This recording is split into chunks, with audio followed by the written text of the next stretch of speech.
Assalamualaikum warahmatullahi wabarakatuh. My name is Aina Afka. My metric number is 2015218. For today's lesson, we're going to learn about fungi and do a fungal growth experiment. Fungal kingdom or fungi kingdom is one of the 5 kingdoms into which all living things are divided.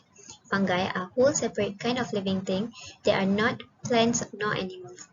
Fungi are living organisms because they carry out the vital functions of interaction, reproduction, and nutrition by themselves.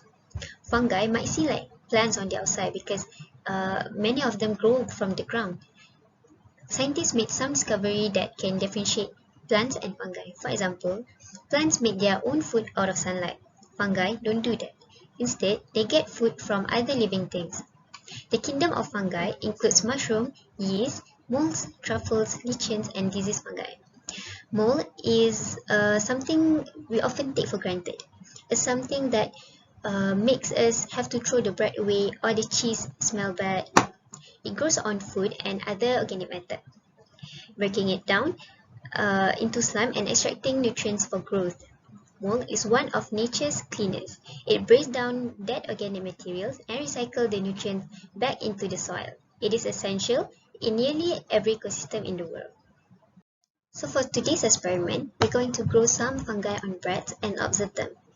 We need these materials to undergo this experiment, which are 3 slices of bread, water, plastic zipper bag, and marker pen. This is the procedures for this experiment. First step is prepare 3 slices of bread into 3 conditions. First, sprinkle 1 ml of water on each side of the bread and put into a Ziploc bag. While for the second and third condition, put a slice of bread each into a Ziploc bag. Second step is label each of the bread and write today's date on the Ziploc bags using a marker pen. While for the third step, let bread 1 and 2 at a normal area. I'm letting this bread on my table just like that. While for the bread 3, we need to put it at a very dry area and place the bread into this kind of container. So for the fourth step is leave the breads undisturbed. Track and record the growth of molds by checking the sample every day. This is the observation of each side of bread 1 on 15th day, which is on 26th December 2021, where the bread has been sprinkled with 1 ml of water and placed at normal area.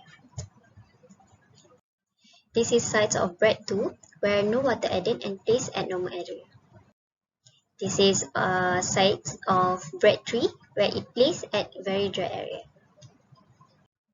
This is the result of the growth rate in percent, which is measured daily for 15 days until the fungus covered the bread. So for the bread 1, it is indeed the fastest one. So it followed by the bread 2 and bread 3. Mold is multicellular fungi where it composed of many cells grouped together forming long thin strings called hyphae. Once a spore finds a piece of bread in a dark, cool place where air does not circulate well, it sinks its hyphae into the spaces that make up the surface of the bread. Mold spreads rapidly, forming the myceliums or mold colony. When their cases break open, tiny spores go airborne until they find a hospitable place to land. Mold spores are everywhere, but they need the right environment to settle and grow. Bread is an attractive place to land because it is high in starch, a substance that breaks down into sugar, which is a high energy food for mold. There are prime conditions for development of mold colonies.